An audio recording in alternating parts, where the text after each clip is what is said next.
Continent, my colleagues who are here with me here today, the Council and the Executive Committee of the Iphc, Mr. Abel Tau, leader of the United Africans Transformation, members of the media, and all South Africans, I greet you all in the name of God Almighty.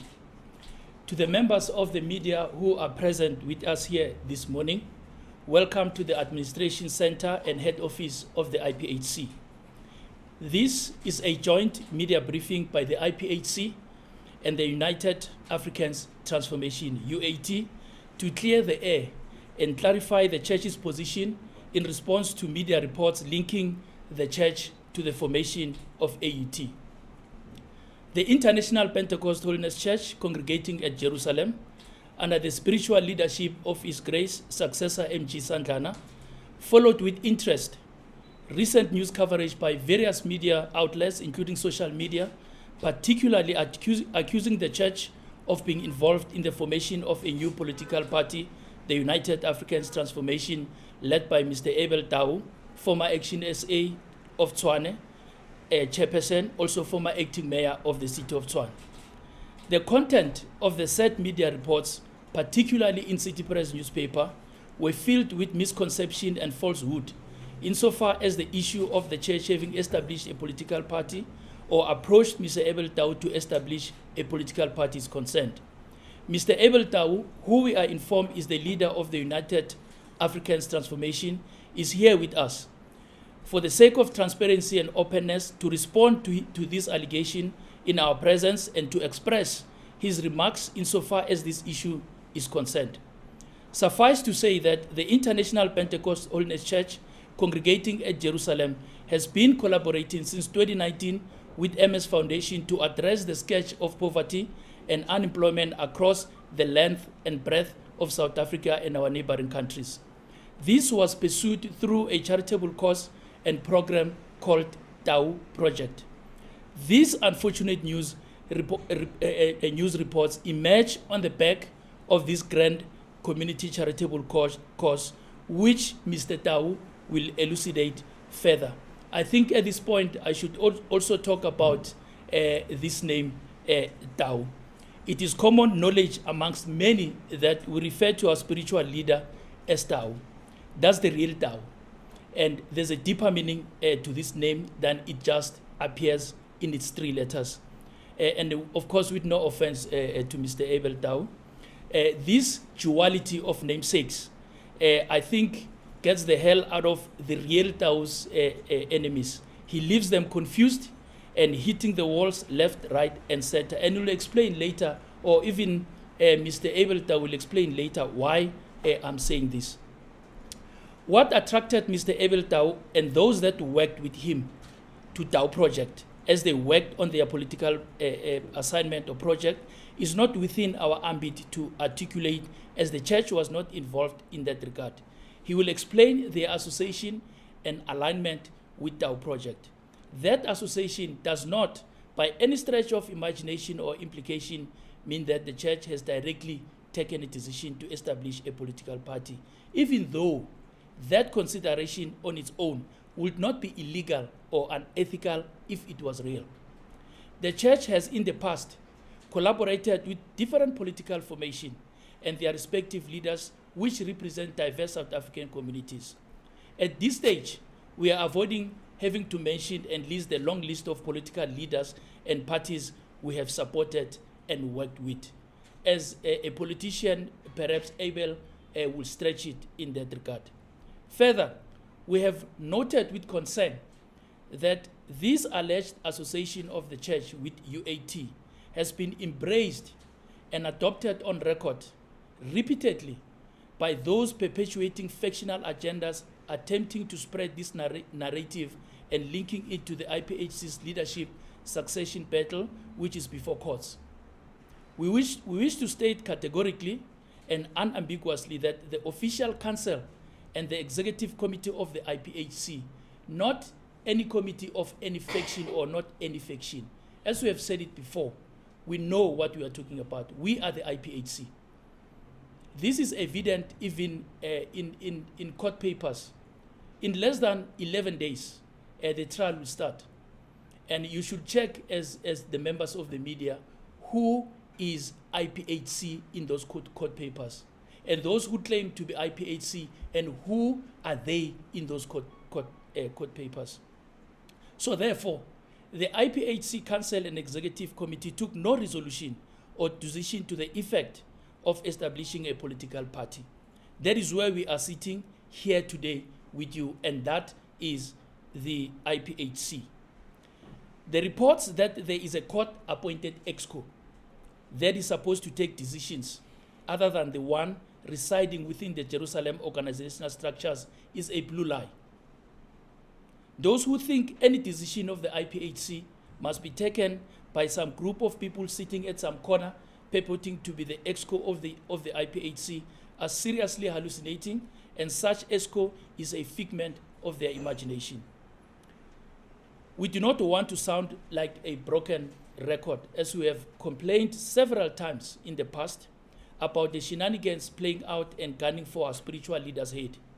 We went public and declared, without any fear of contradiction, that all manner of legal woes heaped on our spiritual leader are direct shenanigans perpetrated by, among others, some serving members of the law enforcement agencies. We are not going to fear to say this. We've said it before, who are collaborating with some members from certain factions of the church. We are telling the truth. That's why we are saying this without any fear of contradiction. And this is just only on the safety and security side. We have said it before that we will never complain again because of the police are not doing their job, and that. I recall, and if you also recall, that in our last briefing mid-last year, we did indicate that after that march, actually, to the police ministry, that we'll never complain about the police any longer. I even made the statement that if there's any person, a perpetrator, or be it a police or a member of any law enforcement agency, we will arrest that person ourselves. And then the question was, how are we going to arrest those people? And then you said, you will see. Now, earlier on, I just had an interview about the security that the members of the media saw as they come in here, to say, why such heavy security? That is on the back of the security cluster, police, law enforcement agencies not doing their job. I mean, it was not a play for us to go to the police ministry, especially to Minister Pegitele, to say, we have problems. Here are our complaints. We have issues. Your members are not doing their jobs. There are shenanigans in the police force. There are some members of the men and women in blue uniform that are not doing their job. To date, almost a year, nothing of it. Nothing has happened. So therefore, when you see security around us, is because we are protecting ourselves. And what you saw outside is nothing, actually. We are fully secured. Let me put it that way. We are not longer relying on the state or police any longer. On the other hand, as I've said, that is on the security side. It emerges, now it speaks directly to us clarifying the church's position in relation to the formation of UAT. Otherwise, we wouldn't have bothered to respond to this allegation had it not been for what I'm about to say right now. It then emerges that some high-profile politicians and high-profile influential members of society are meddling in the affairs of the church with the purpose to give a certain direction to the leadership succession battle. That is the truth. We are not talking a lie. This is done with no any other ambition, but with intent to access the wealth of the church, as we have previously detailed.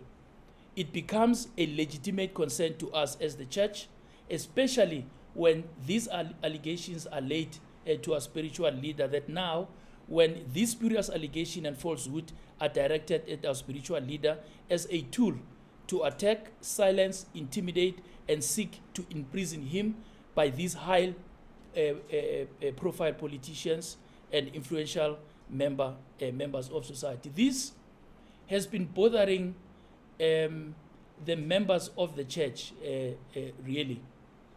For a number of times in our church, we have menfolk that we are affectionately calling them pillars or manpower. So therefore, as the pillars, as its name suggests, the menfolk in our church, they are really the pillars. They serve to defend the church so that we don't have any other issues that befalls us with them folding their own hands. At this moment, I would just like to call Mr. Mazibuko, who is a senior member of the menfolk, just to express one or two words, because we just want to emphasize that this involvement of high-profile politicians, influential members of society, bothering our father, meddling in the issues of church, the succession battle, is really bothering us. And therefore, the menfolk met, I think, last week or so, and they really expressed anger in that regard. So, Mr. Mazibuko, in your last session with the pillars, what exactly transpired and what was the message that we were mandated to give to the South Africans and to all children of our Father?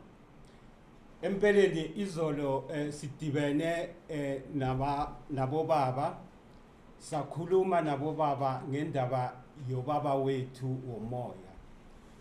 Sathi ke thina sibo baba sangeke sivume izigebengu zigibele ngaphezulu kwababa sikhona. Ubaba ugibela izigebengu kodwa akukho la avikelwa khona.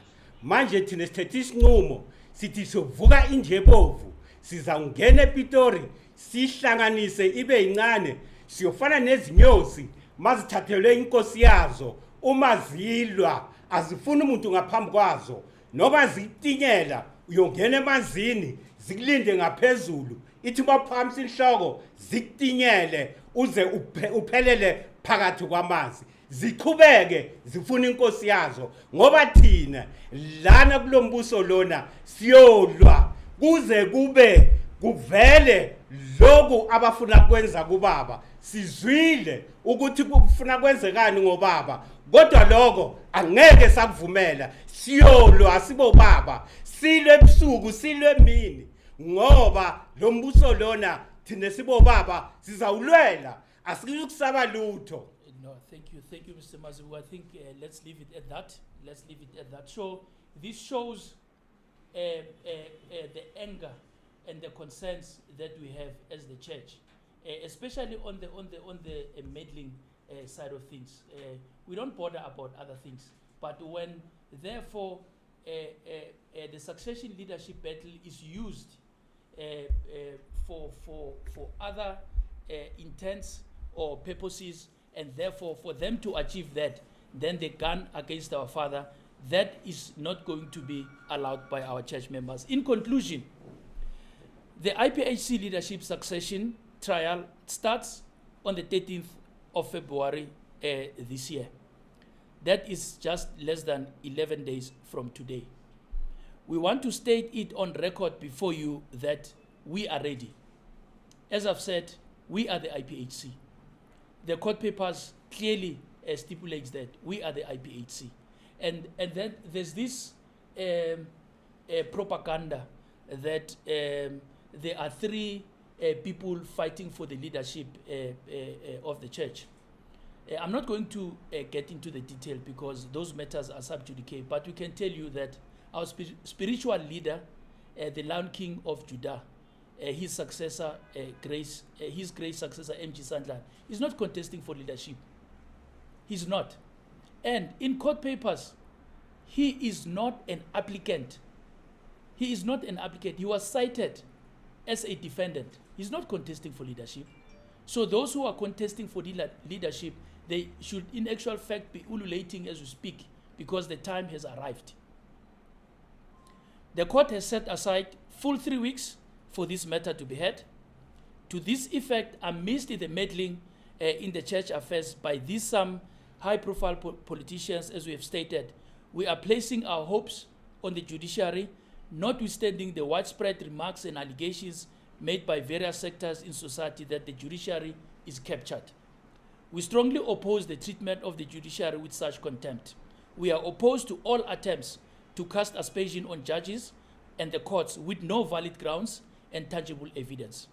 We will follow the proceedings closely ourselves, and where we observe partiality, either be on the side of the prosecution or on the side of the courts, we will certainly make noise about it, and where applicable and if needs be, we will initiate further legal steps within the ambits of the law.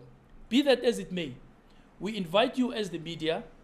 Now, you've been asking as the media a lot of questions. Some of you have been confused as to exactly who is IPHC, who is the headquarter, who is what.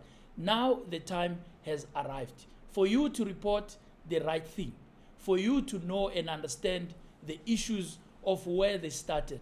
We therefore invite you as the media to apply for court access and cover the trial for the public to follow the proceedings so that they also get to know who is who in the zoo and what is happening, so that this long and protected leadership matter that saw over a dozen people sadly losing their lives get clarified and people get to understand through the legal arguments and averments that will be put before the courts or the judges.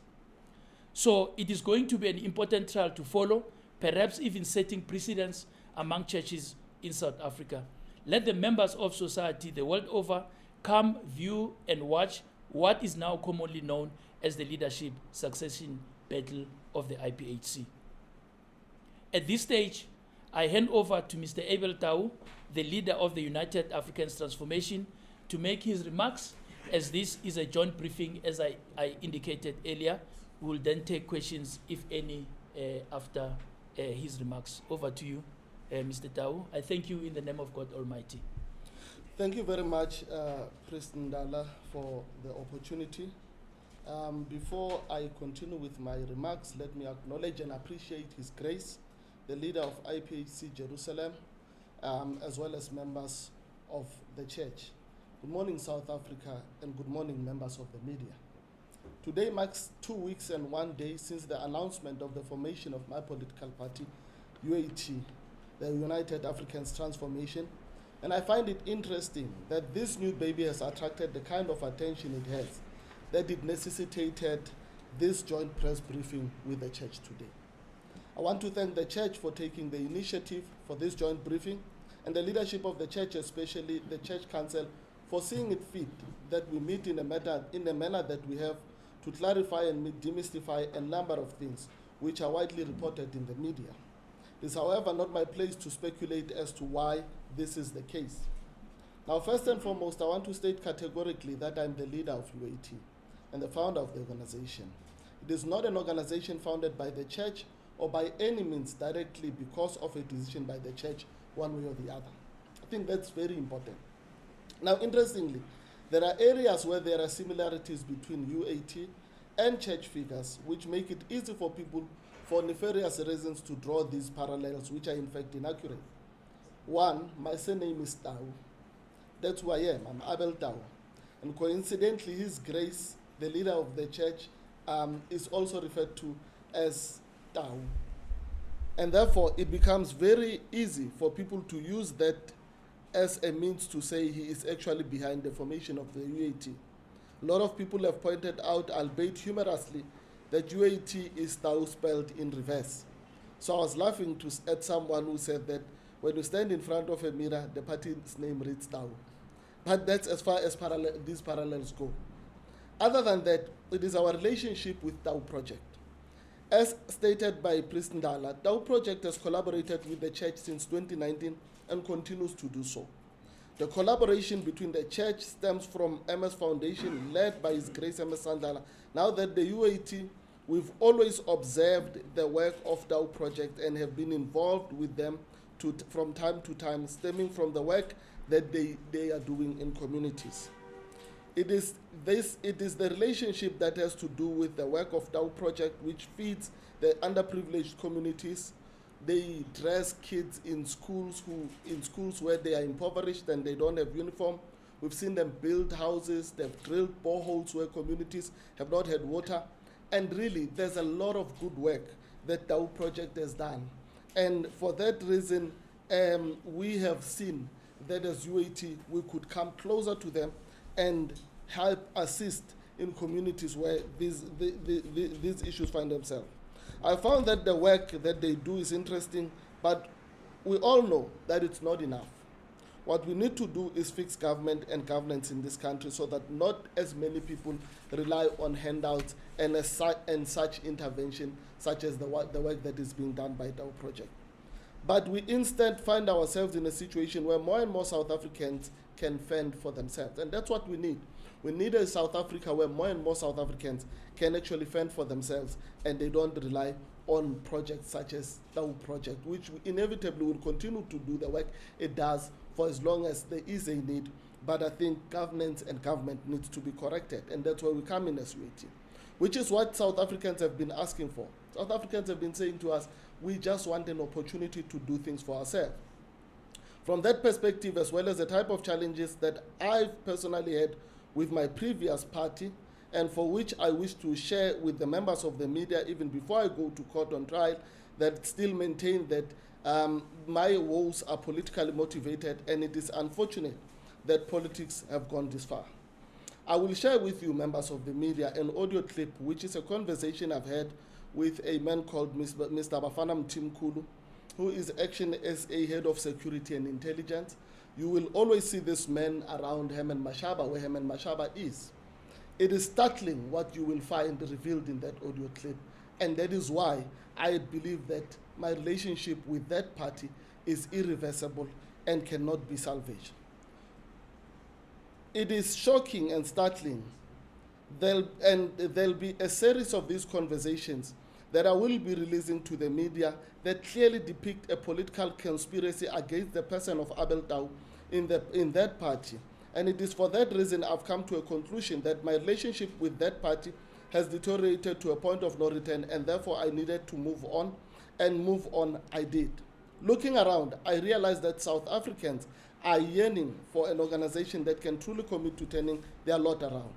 My brand of politics has always been one where I do not want to just lament on the problems in our country, but I always look for solutions. And for that reason, a collaboration between UAT and Tau Project is a match made in heaven. It was always going to be natural that the two organizations find each other. We have taken the initiative as UAT to create a relationship with Tau Project and make sure that the relationship benefits people. I do not think that it is fair for the church to then be persecuted for that relationship, or for us to be persecuted for that initiative. I think it's absurd that a relationship that benefits so many people should now be attacked in the manner that it is attacked for nefarious reasons. Therefore, I want to categorically state that our relationship with Tau Project is such that we go to the ground and identify needy needs or beneficiaries.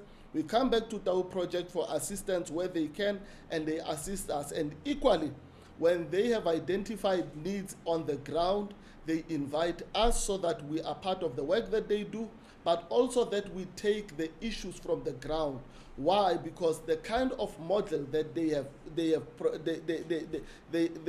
established is a model we would like to establish in government, but also it keeps us closer to communities, that we understand the real needs of communities. One of the biggest problems of politics in our country today is the fact that politicians live in a South Africa that does not exist to many.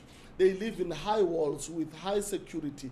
They have their own different malls within those places. Their kids go to schools that our ordinary kids don't go to. And unless we get politicians to understand what the ordinary South African goes through every day, we are not going to get around these problems, because they don't have a feel of what these problems are.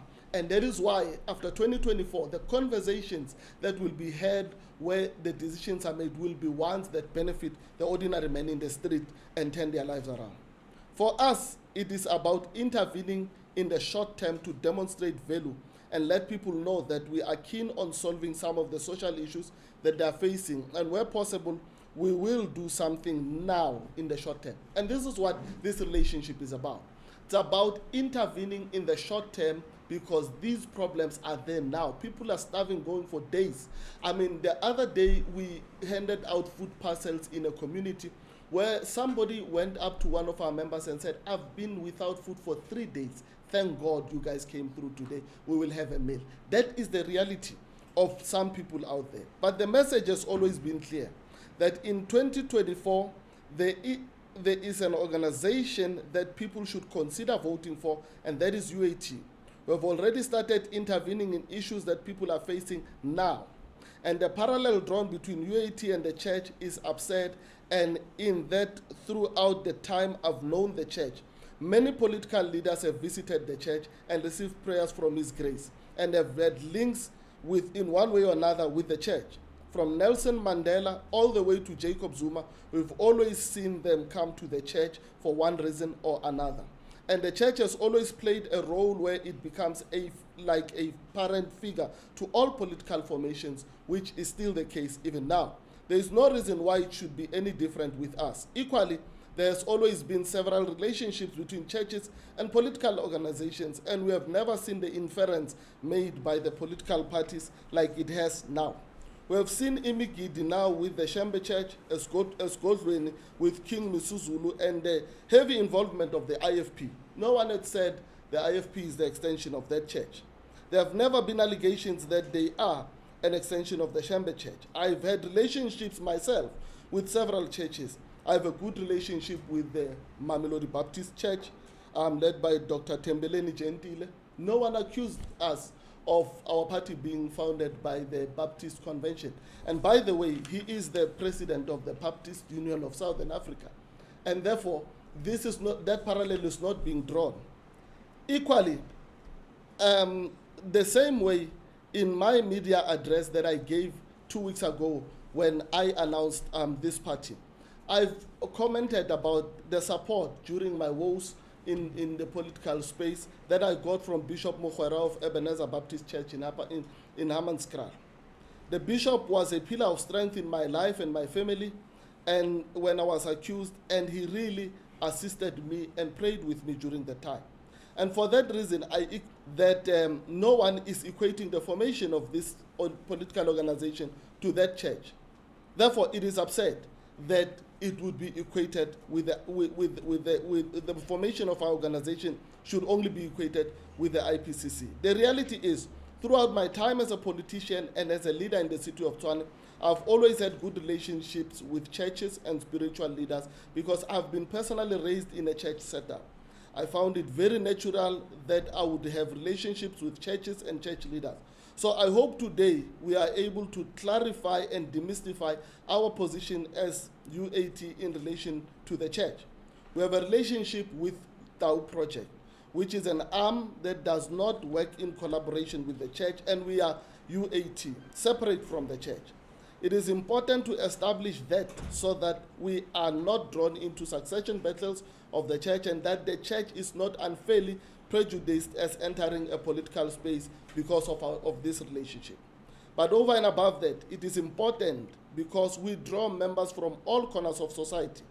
They must be confident that they are not an extension of the church, and by no means this political organization an extension of the church. We draw members from all denominations, and we will continue to do that because we are an organization that wants to unite all South Africans around a common goal of getting this country right and getting it to occupy its rightful place amongst the societies of the world. In closing, I would like to invite all South Africans in their numbers to come and join our ranks. We have sprouted heavily in Gauteng and have solid footprints in 4 other provinces, namely the Northwest, Limpopo, Free State, and Mpumalanga. We have structures and systems in place and are happy that South Africans are joining us. But above everything, today was about clarifying our relationship with the church Iphc Jerusalem. We are not an extension of or an organization formed by the Iphc Jerusalem. I founded this organization with other great South Africans to respond to the challenges we continue to face politically in this country. I mean, we're having an issue right now. Load shedding today was 4 hours because of mismanagement of this country and the SOEs. The rail has completely gone to the dogs. We've got trucks all over the show on our roads because the rail system has completely collapsed. Not only that, passenger rail has collapsed. You can name everything from the post office to every other SOE that was led by government has completely collapsed. But not only that, President Ndala was lamenting the work of the police. You can talk about healthcare. We can go on for the whole day about the most unequal nation in the world. You can talk about us being the rape capital of the world. You can talk about a pandemic that is GBV. You can talk about all these ills that we are experiencing as a result of failure of politics and good leadership in our country. And that's what UAT wants to respond to. We will be responding to being a party that is vested in proper good governance, but ethical leadership and grounded, obviously, in faith. Because we understand that even in politics, it is service to humanity. And that's what we are called for. And that we need to do, obviously, looking ourselves in a manner that we are able to be guided as well. Lastly, it is important for me to say that I intend to see our relationship with Tau Project strengthened. And that is important. This relationship continues to bear fruit for many people who are in desperate need for intervention. And I would like for that to happen because as we go out to campaign, we meet these conditions, and when there are people with means to intervene, they should do so. In fact, I extend a hand to other organizations that would like to assist people where there is a need to join us as well. Because if these relationships can only benefit more people if more South Africans come on board. We will continue to work together in addressing societal needs. We will continue to request and seek their assistance while we work on getting into government where we can fix the real issues that are the cause of the problems that we are having. So, ladies and gentlemen, as I conclude, there is really a one-liner that can define where we are. We are UAT. Iphc is a church. There is absolutely no jointedness between the two. But where we collaborate with Tau Project as UAT, we will continue to do so because we have seen the benefit it has for communities out there. And for that reason, I hope we have clarified the kind of issue, and we can move forward to do the real work of establishing UAT as UAT in different communities so that in 2024, this organization can go to Parliament and really lend real conversations to that house. Thank you very much. Thank you, Mr. Tau. I think, like I said earlier on in my statement as well, to say, much as we say, indeed, yes, there's nowhere where the church has, with authority, and now I'm saying with authority in the sense of the council or the executive committee taking a decision to establish a party. There's nothing whatsoever of that nature. So the party is independent of the church. So there was a question earlier about the credibility, and as I've said also, that some members of the factions, certain factions, And obviously, they now started with social media a buzz that our spiritual leader now is converting the church into a party and so forth. There's no such. The reason we are saying that is, notwithstanding, or nonetheless, even if we were to consider to establish a party at some point, that would not be illegal or unethical. In actual fact, the African National Congress was funded by a reverend or a leader of a church. So it's not anomaly. We are clarifying this so that our credibility is intact. There's no confusion in society whether AUT belongs to the church or not. It doesn't. It's independent. I think Mr. Tau has clarified and set the record straight as to where the church could probably be linked. We've been working with MS Foundation for the last 4 or 5 years. So them collaborating with them, it doesn't mean the church has started the party. That's the end from our side. Are there any questions that members of the media want to direct to us? If there are any. Just for clarity, my name is Bully Jones. Sure. Just firstly, we just want to find out, I know you've emphasized strongly the fact that there is not, roots or not the United African Transformation and Extension. Sure. But are you if they were to come to you and ask for funding whatsoever for their campaigns or Sure. any political activity they wanted to engage on, are you available to work with them? Is your door open for the United African Transformation to work with them? And secondly, in regards to the court case, I know you said it's sub judice, but Sure. just outside of the merits, Sure. do you think that the strongly allegations of leadership is an attempt to try and discredit you just a few days before you head for trial before the courts? Thanks. Sure. Funding-wise, we are the church, that's one, and we are a PBO and a non-profit organization. So according to the tax laws and administration thereof, and with our PBO status, we are not allowed to fund any political party as the church, as the public benefit organization. So at some point, if UAT, they may seem to have realized that probably they could get assistance, unfortunately, directly from church, they can't. They may approach maybe members of the church who are business people in that regard. Maybe that they can do, but as the church, unfortunately, we cannot fund any political party. And then the second question around the court case, there's no doubt.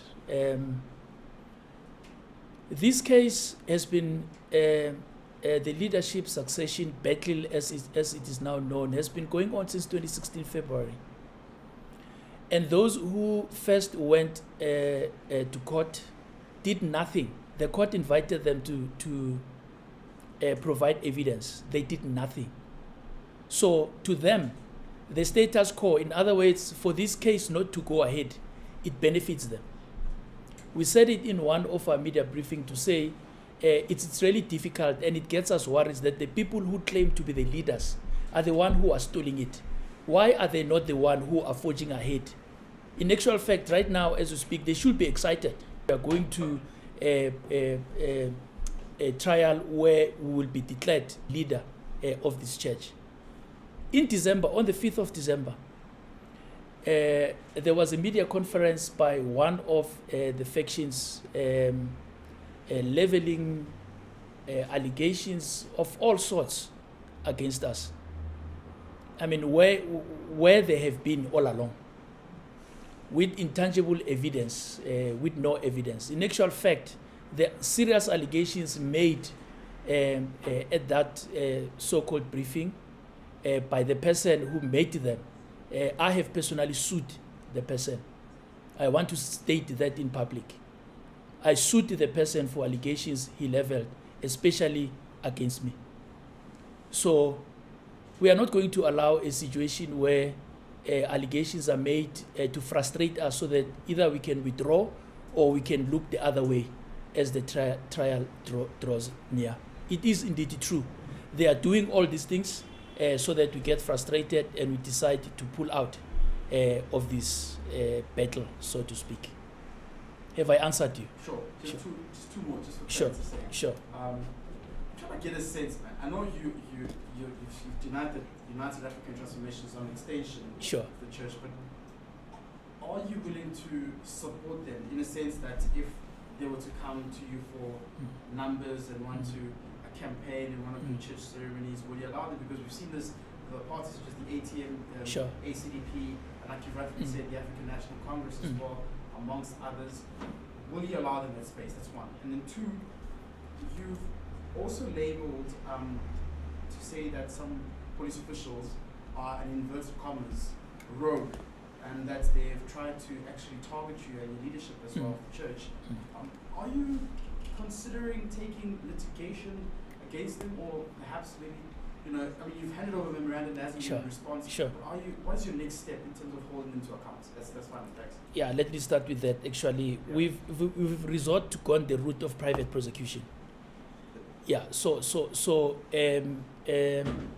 we also get frustrated in that front because, as you would know, for one to get a certificate to pursue private prosecution, you need to get, I just can't recall the name of that certificate, but non-prosecute, something like that. So we get frustrated by the long process of us getting those certificates, but realizing that the state is not helping us, we've gone, or we are going the private route. So those are the legal steps we are taking. Because I mean, the march that we've had, there's no any other way we can make noise other than that. And then when you go to court, then you find the IOs are collaborating, they're not doing their job and stuff. I mean, a typical example is the Zirbekom matter.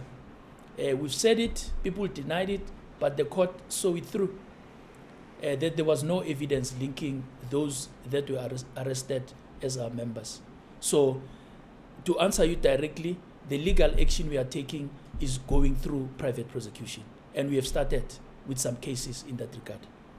And then as for support with campaigns, look, as Abel said earlier, when Mandela was released, he came to church. He campaigned. His successor, Thabo Mbeki, he came, he campaigned. Jacob Zuma came, he campaigned. And we've had a lot of leaders, including DA. In actual fact, the Zirbekom precinct, the person who cut the ribbon was the former apartheid state president, F.W. de Klerk. So our church, I know that I'll be speaking a language of some organization, and it may sound like an irony. It's a broad church, excuse the pun. So we have members who belong to all sorts of political parties. So we don't compel members to vote for a particular political party. If Abel Tau comes and say, you have an event next week, we wish to come and pray, as to what he does after praying is up to him. So as to whether he campaign after that or he seeks support, that is fine. That's the support we are open to, not even him alone, to any other political party, not even to Mr. Tau, to any other political party, ANC, UTM, DA, Action SA, anyone. In actual fact, on the 9th of April, we'll be having the Easter festivities, right, as it is known. There we have polygamy weddings, we have mass weddings, over 500 couples getting married at the same time and blessed at the same time. That is open. We invite you actually to come to that event, to witness yourself when we say what we're saying, what we are referring to. So we are not uptight about that. Any other question? Thank you. You've really indulged us. We appreciate it. Yes, sir. Yes, I'm Aaron Dube from the Sun newspaper. Yes, Mr. I Dube. need a question. From Mr. Tau. Yes. I just want to know, to Mr. Dow, is he a member of the church? No, I'm not. And your family? No, we are not. Are you planning to join the church if they do support you? You're putting me on the spot. It is. I find resonance with the church on a number of issues. In fact, it feels like home every time I'm around members of the church. So we cannot foretell, but yes, I will go for prayers. Trust me. I revere the church's spiritual leader and his guidance, and therefore I definitely, as a political figure, will always take guidance from spiritual leaders, be it the leader of the church or any other church. Like I said, I have always been, humble like that to be teachable and be of a teachable spirit. So no, I don't know what the future holds, but I can tell you I'm a Christian, and I saw the ideology of the church is not far off from what I believe. Who knows? Maybe you can see me in a few weeks. Mr. Miller, sorry, just for clarity, I just want to ask something in terms of his spiritual father, Sure. MG Sandan. Sure. We're seeing there's three factions. Sure. Is he somehow, because his question actually, I want to link to his question, is Yes. somehow related to Lena, Tepo, or does he have his own family? Just want to get the Yes. sense of, Look, every time that question comes, you may not know, but we know where it comes from. That is why for several years we refused actually to answer it. And you know why? I'm not going to refuse to answer you, but I'm going to answer you. It may not be the answer that you expect, though. Let me start it with an analogy, and then I'll give an answer after. When you have some pain or you have a mystery illness that you don't know what causes it, and then you go consult a medical doctor.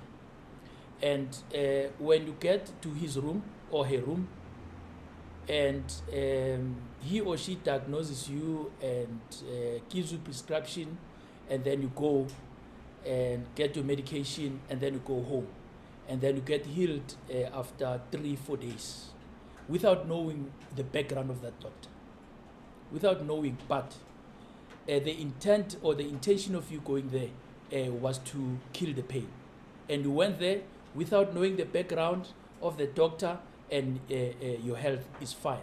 Similarly, in our case, our practice is very clear, right? We follow a leader that has spiritual guidance to us, as it were. We don't care about the background of that person comes from. But if that person fulfills our spiritual needs and nourishes our spirits in a way that for the last 60 years we've been taught, we accept the person, especially if we know other things in the background. In the church, there are practices, there are customs, there are cultures. If we know that Pule has not gone through these practices, right? I mean, we won't accept that person, as it were. But if we know that there was a channel that this person went through, we'll accept that person. We don't look at the background, right? So with our father, our association with him is spiritual. It's not where he comes from or who he belongs to. And the people, actually, I always told the audience or the members of the media in previous media briefings that because that is a family matter, just at once, just go to any family member, go to Leonard or Tsepiso, ask them that question, and they be on record. Let them be on record.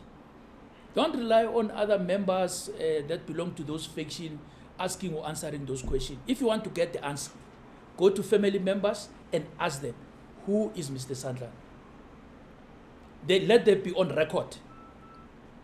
Then you'll get the answer. But for me, this is how I respond to you. Pule, if I've disappointed you, I'm sorry, my brother. Yeah, it's a very diplomatic response.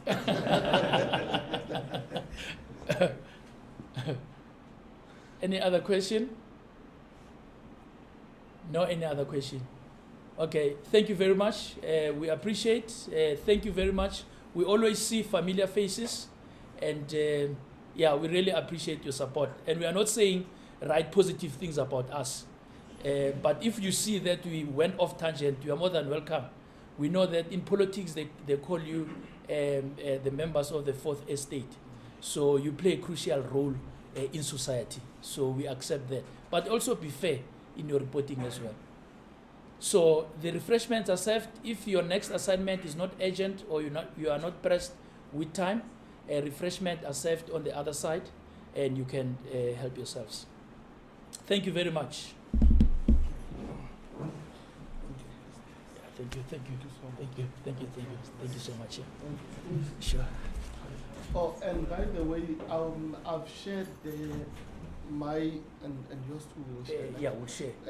We've shared our statements on your digitally. I think on the same mailing list that we released Yes, the media list. on. Okay. And if there is a need for us to share them directly.